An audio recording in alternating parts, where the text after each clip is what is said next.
Welcome to learn अभी। I am Shivani Chauhan, class 10 science chapter 5 life process, new book का आपकी। Start करते हैं, लाइन बाय लाइन अच्छे से पढ़ेंगे। How do we tell the difference between what is alive and what is not alive. कोई चीज़ जिंदा है या कोई चीज़ जिंदा नहीं है, इन दोनों में हम लोग डिफरेंस कैसे बताते हैं। तो देखो, we see a dog running, हम डॉग को भागते हुए देखते हैं। A cow chewing cud, chewing cud है ना, काउ मुंह चलाती रहती है। और a man shouting loudly on the street, कोई आदमी चिल्ला रहा है अगर स्ट्रीट पे।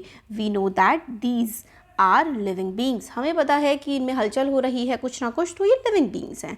वॉट इफ द डॉग और काउ और द मैन वर अस्लीप, अब अगर ये डॉग, काउ या जो मैन है जो चिल्ला रहा था वो सो रहा है, तब हम कैसे पता लगाएंगे ये अलाइव है। We would still think that they were alive, फिर भी हम सोचेंगे कि वो अलाइव है। But how did we know that, but वो तो सो रहे हैं, हमें कैसे पता लगा कि वो अलाइव है।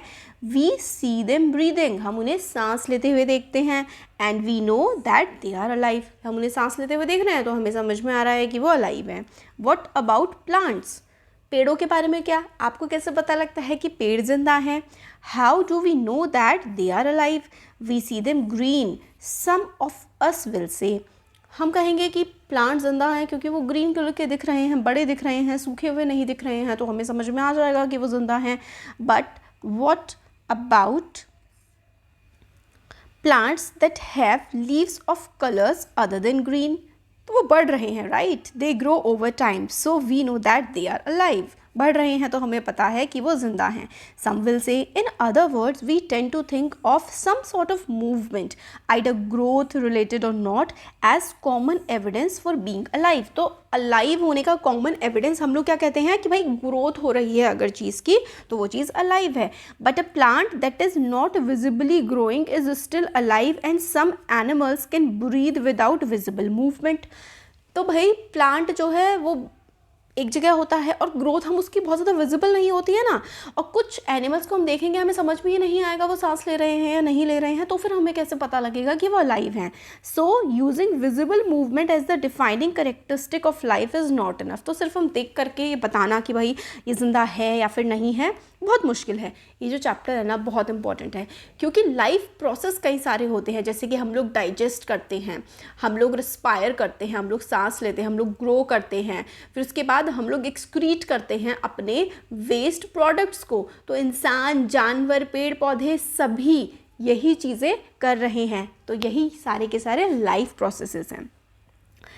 Movements over very small scales will be invisible to the naked eyes. Movements of molecules for example, अब कोई अगर मूवमेंट बहुत ही छोटा है जैसे कि मॉलिक्यूल्स, हम नेकेड आइज से नहीं देख सकते हैं ना बिना माइक्रोस्कोप के, तो ये तो बहुत ही छोटा मूवमेंट है, तो हम क्या कहेंगे कि वो जिंदा नहीं है अगर कोई हमें मूव करते हुए नहीं दिख रहा। Is this invisible molecular movement necessary for life, तो जो मॉलिकुलर मूवमेंट हम लोगों को नहीं दिख रही, जैसे कि क्या आपको अपना खाना पचते हुए दिख रहा है, नहीं दिख रहा ना, बट वो हो रहा है और ये नेसेसरी भी है। If we ask this question to professional biologist, they will say yes, in fact viruses do not show any molecular movement in them until they infect some cell, and that is partly why there is a controversy about whether they are truly alive or not. अब जो ये viruses होते हैं ना, अगर आप इनको ऐसे पड़े हुए देखेंगे ऐसा लगेगा डेड है, बट जैसे ही ये किसी बॉडी में, किसी लाइव बॉडी में एंटर कर जाते हैं ना, ये अलाइव हो जाते हैं। इसलिए कंट्रोवर्सी है कि वायरस जिंदा होते हैं कि मरे हुए होते हैं, तो जब तक वो किसी नॉन लिविंग चीज़ पर पड़े हैं वो मरे हैं, बट जैसे ही वो किसी लिविंग में एंटर कर जाएंगे ना, उसी टाइम पर वायरसेस को हम कहेंगे कि ये तो पूरी तरीके से जिंदा हैं। Why are molecular movements needed for life, तो ये मॉलिकुलर मूवमेंट जिंदा रहने के लिए ज़रूरी क्यों हैं।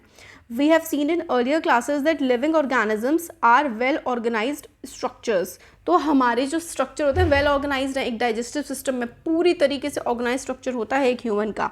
दे can have tissues, tissues have cells, cells have smaller components in them, तो हमारे टिश्यूज होते हैं, सेल्स होते हैं और बहुत ही छोटे छोटे कंपोनेंट्स भी होते हैं। Because of the effects of the environment, this organized ordered nature of living structure is very likely to keep breakdown over time.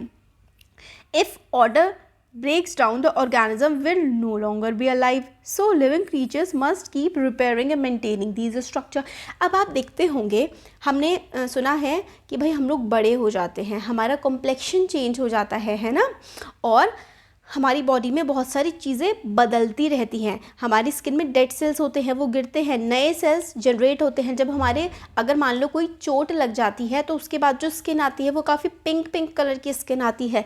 तो ये क्या हो रहा है, रिपेयर एंड मेंटेनेंस हो रहा है। कोई कट लगता है तो वो ठीक होता है, तो रिपेयरिंग हो रही है बॉडी में, मेंटेनेंस हो रही है। अगर ये नहीं होगी तो लाइफ दुनिया में एग्जिस्ट ही नहीं कर पाएगी। Since all these structure are made up of molecules, they must move molecules around all the time. तो मॉलिक्यूल्स के बने हुए हम सब, तो ये मॉलिक्यूल्स मूव भी करते रहते हैं।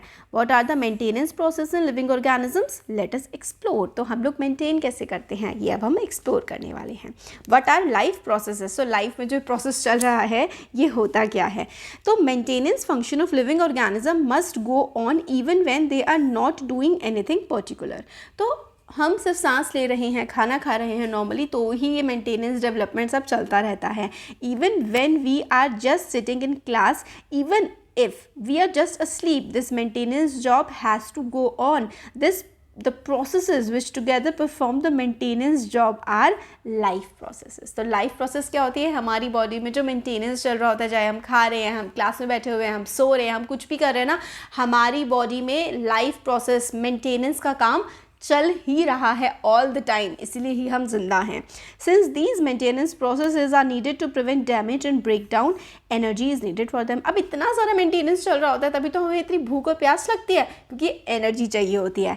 This energy comes from outside the body of the individual organism, so there must be a process to transfer a source of energy from outside the body of the organism which we call food to the inside, a process we commonly called nutrition। तो जो हम लोगों को खाना हम खाते हैं उससे हमें एनर्जी मिलती है, यानी कि उससे हम लोगों को न्यूट्रिशन मिलता है, राइट। तभी तो कहते हैं कि न्यूट्रिशियस फूड खाना चाहिए, ऐसा खाना खाना चाहिए जो आपकी बॉडी के लिए अच्छा हो, ना कि आपकी बॉडी को नुकसान दे रहा हो। If the body size of the organism is to grow, additional raw material will also be needed from the outside. Since life on earth depends on carbon based molecules, most of these food sources are also carbon based। देखिए basically इसका ये मतलब है, carbon dioxide तो gas होती है, but हमारी जो भी हम खाना खा रहे हैं ना, सारे के सारे ये कार्बन कंपाउंड्स हैं। इससे पहले आपका सिलेबस अभी चेंज हुआ है, तो चैप्टर 5 हटा करके केमिस्ट्री का ये वाला चैप्टर हो गया है। तो चैप्टर 5 जो था ना उसमें ऑर्गेनिक केमिस्ट्री थी, तो उसमें हम देखते हैं कि दुनिया की सारी चीज़ें ना कार्बन से बनी हुई हैं। तो कार्बन बेस्ड जो है हमारी बॉडी भी है, हम जो खाना खा रहे हैं वो भी जो है कार्बोहाइड्रेट्स ही तो हैं।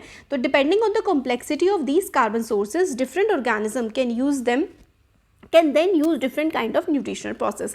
तो कार्बन का सोर्स और हमारा कौन सा हम कार्बन डाइजेस्ट कर सकते हैं, कौन सा नहीं कर सकते हैं, इस वजह से जो जितने भी ऑर्गेनिज्म है ना, सबके खाने की जो हैबिट्स हैं वो डिफरेंट होती हैं। जो वो खाना पचा सकते हैं वही वो खाना खाते हैं। The outside sources of energy could be quite varied since the environment is not under the control of individual organism. तो एनवायरनमेंट तो हमारे कंट्रोल में नहीं होता है ना, इसलिए हमारी बॉडी एनवायरनमेंट के मुताबिक ढलना सीख जाती है। These sources of energy therefore need to be break down or built up in the body and must be finally converted to a uniform source of energy that can be used for the various molecular movements needed for maintaining life structure।